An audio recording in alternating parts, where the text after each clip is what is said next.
Hello and welcome. आज का हमारा टॉपिक है इंक्रीमेंट। इसी इंक्रीमेंट टॉपिक को मैं बेस बना करके आपको डिस्टेंस फार्मूला समझाऊंगा और ये हमारा प्राइमरी कॉन्सेप्ट होगा स्लोप को समझने के लिए। इसके बाद हम लोग स्लोप को या तो इस वीडियो में या तो नेक्स्ट वीडियो में समझेंगे। तो चलिए स्टार्ट करते हैं इंक्रीमेंट के कॉन्सेप्ट को। उसके लिए मैंने ग्राफ पेपर पे पहले से ही एक्स एक्सिस और वाई एक्सिस ड्रॉ कर रखा है। इसी के ऊपर मैं आपको बताता हूँ इंक्रीमेंट क्या होता है। तो किसी भी एक पॉइंट से दूसरे पॉइंट जाने में जो change in x and change in y होता है उसी को हम इंक्रीमेंट कहते हैं। अगर कोई एक पर्सन यहाँ पे खड़ा है, मैं मार्कर को दूसरे कलर से मार्क कर लेता हूँ। अगर एक पर्सन है वो यहाँ पे खड़ा है, वो आप ही हैं, ज्यूम कर लेते हैं P1 है आप, और यहाँ पे आप खड़े हैं और इसका कोऑर्डिनेट है x1 y1। वैसे गिना जा सकता था इसको 1 2 3 4 5 और 1 2 3 4 5, तो इसका कोऑर्डिनेट है 5,5। यहाँ पे मैंने x1 y1 लिख दिया है। तो P1 अगर x1 y1 है जो आपका पॉइंट है, स्टार्टिंग पॉइंट है, और P2 आपका फाइनल पॉइंट है जहाँ पे आप पहुँच जाते हैं। मतलब आप अपने घर से स्टार्ट करते हैं और जो कॉलेज है आपका वहाँ आप पहुँच जाते हैं। तो x2 y2 ये दूसरा पॉइंट है। तो जो चेंज इन x हुआ x2 माइनस x1, आप में क्या चेंजेस आया, इसको जानने के लिए आप जहां पहुंचे हैं वहां से, जहां से आपने स्टार्ट किया वहां तक का डिफरेंस आप देखेंगे। सो x2 minus x1 is called change in x। इसी को हम चेंज इन x के नाम से जानते हैं, उसी का इंग्लिश नाम है ये change in x। And y2 minus y1 is called change in y, change in y। तो अब इसी चेंज इन x को हम लोग दरअसल में डेल्टा x के नाम से जानते हैं। इसी x2 माइनस x1 को हम लोग डेल्टा x के नाम से जानते हैं और y2 माइनस y1 को हम लोग डेल्टा y के नाम से जानते हैं। तो दरअसल में चेंज इन x को ही डेल्टा x कहा जाता है और चेंज इन y को ही डेल्टा y कहा जाता है, और इन पूरे चीज़ों का कॉम्बिनेशन को ही इंक्रीमेंट कहते हैं। मतलब x में जो बदलाव आया और y में जो बदलाव आया उसी को हम लोग इंक्रीमेंट कहते हैं, change in x and change in y कहते हैं। अब एक इंपॉर्टेंट पॉइंट है कि जो delta x and delta y है या change in x and change in y है, ये एक्चुअली में नेट चेंज होता है। नेट चेंज होने का क्या मतलब होता है? नेट चेंज होने का मतलब है अगर ये कोऑर्डिनेट हमारे पास 1,5 है और ये कोऑर्डिनेट मैं एग्जांपल दे रहा हूँ इसी के ऊपर, और ये कोऑर्डिनेट एज्यूम कर लेते हैं 9,15 है। तो x में जो चेंज आया, x2 माइनस x1 में जो चेंज आएगा that is 9 minus 1 which is equal to 8 and 15 minus 5 which is equal to 10। तो ये y में चेंज है, y2 माइनस y1। तो इसमें आपको लग रहा होगा कि इसमें मैंने क्या अलग बताया, तो जो पहले से था वही है। बिल्कुल सही आप कह रहे हैं, अभी भी नेट चेंज जो नेट वर्ड है वो यहाँ क्लियर नहीं हो रहा। मैं दूसरा एग्जाम्पल लेता हूँ। एज्यूम कर लेता हूँ आप यहाँ से, मैं पेन का कलर चेंज कर लेता हूँ सो दैट कि इजी हो समझना।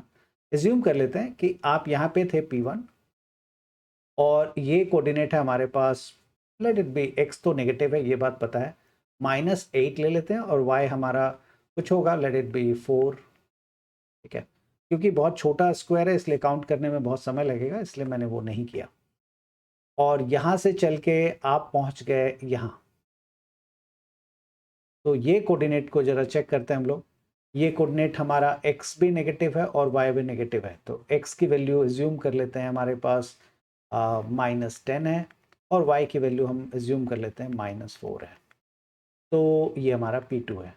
अब आपसे पूछा गया है कि what is the net change in your position, आपके पोजीशन में नेट चेंज कितना है। तो चेंज इन x इसमें हम देखेंगे कि चेंज इन x इसका -10, ये आपका फाइनल पॉइंट है, माइनस ऑफ ये इनिशियल पॉइंट है जहाँ से आपने स्टार्ट किया है, -8। आप देखें यहाँ पे मैंने लिखा है x2 माइनस x1 जो फाइनल पॉइंट है माइनस इनिशियल पॉइंट। तो ये ओवरऑल आपके पास हो गया -2, दैट इज -10 प्लस 8 इज -2। तो ये आपका डेल्टा x है। एंड सिमिलरली डेल्टा y भी हम निकाल सकते हैं। y में जो चेंजेस हैं, y में क्या चेंजेस है, फाइनल पॉइंट हमारा कितना है, -4 माइनस ऑफ ये वाला 4 which is equals to -8. So this is delta y। यहाँ पे आपको समझ में आएगा कि नेट की बात हम क्यों कर रहे थे।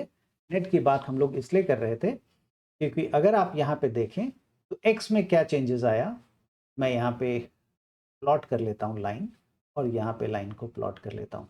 इफेक्टिवली x में आप यहाँ से यहीं तक आप गए हैं, इसके अलावा आप नहीं गए, इतना ही आपने मूव किया है। आप पहले यहाँ पे खड़े थे, अगर आप इसका कोऑर्डिनेट देखें तो उसमें x आप यहाँ हैं, यहाँ से लेके आप यहाँ तक गए, इसलिए x में ये आपको चेंज दिखाई दे रहा है विच इज -2।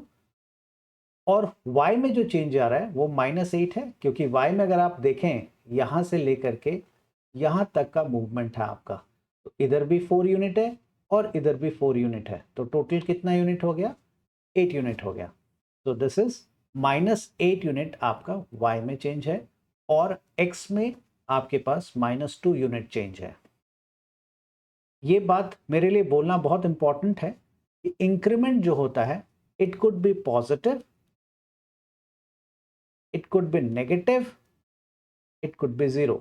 मतलब ये जो वैल्यू आप देख रहे हैं ये जरूरी नहीं है कि हर बार दोनों नेगेटिव होगा या दोनों पॉजिटिव होगा या दोनों 0 होगा, ऐसा कुछ नहीं है। एक पॉजिटिव एक नेगेटिव हो सकता है, एक नेगेटिव कुछ भी हो सकता है, इट कुड बी एनीथिंग। मैं आपको एक एग्जांपल करके दिखाता हूं। मान लेते हैं कोई पॉइंट हमारे पास P1 वो है 1,5, और एक दूसरा पॉइंट है P2 वो है हमारे पास 2,-3। बोला गया इसका आपको नेट चेंज निकालना है, या change in x change in y निकालना है, या फिर डेल्टा x डेल्टा y आपको निकाल के दिखाना है। आप कैसे दिखाएंगे ना, P1 P2 में ऑफ कोर्स हम ये मान के चलेंगे कि P2 ही हमारा फाइनल पॉइंट है, तो delta x equal final point which is 2। x में जो चेंज आया है तो x में यहाँ x कोऑर्डिनेट हमारा यहाँ पे 2 है और यहाँ पे 1 है, तो 2 - 1 इज 1। एंड डेल्टा y आप देखेंगे यहाँ पे कि this is -3 and -5 which is equals to -8। आप देख सकते हैं एक पॉजिटिव और एक नेगेटिव है। और इसी तरह से आप दूसरे भी एग्जाम्पल्स खुद भी सेट कर सकते हैं और इससे आपको पता लग जाएगा। तो ये हमारा इंक्रीमेंट कॉन्सेप्ट था कि इंक्रीमेंट हम किसको कहते हैं। अब अगर आप ध्यान से देखें तो इफेक्टिवली मैं कर क्या रहा हूं, यहाँ पे x2 माइनस x1 कैलकुलेट कर रहा हूं और y2 माइनस y1 कैलकुलेट कर रहा हूं, और x2 माइनस x1 को ही डेल्टा x का नाम दे रहा हूं और y2 माइनस y1 को ही डेल्टा y का नाम दे रहा हूं मैं। आपके पास जितना आपको पता है उसके हिसाब से डिस्टेंस बिटवीन 2 पॉइंट्स आप जानते हैं बहुत अच्छे से क्या होता है। x2 माइनस x1 का मैं इसको डिराइव भी कर दूंगा, लेकिन मैं मान के चलता हूं कि अभी आपको आता है और मैं उसी कॉन्सेप्ट को यूज कर रहा हूं। x2 माइनस x1 का whole square plus y2 minus y1 का होल स्क्वायर, ये डिस्टेंस फॉर्मूला होता है, ये आप सब जानते हैं।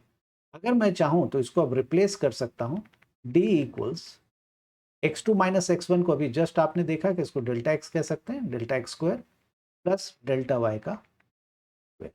ये अगर आप स्क्वायर ये ब्रैकेट नहीं लगाएं, आप सिंपली स्क्वायर लिखना चाहें आप सॉक से लिख सकते हैं, कोई दिक्कत नहीं है।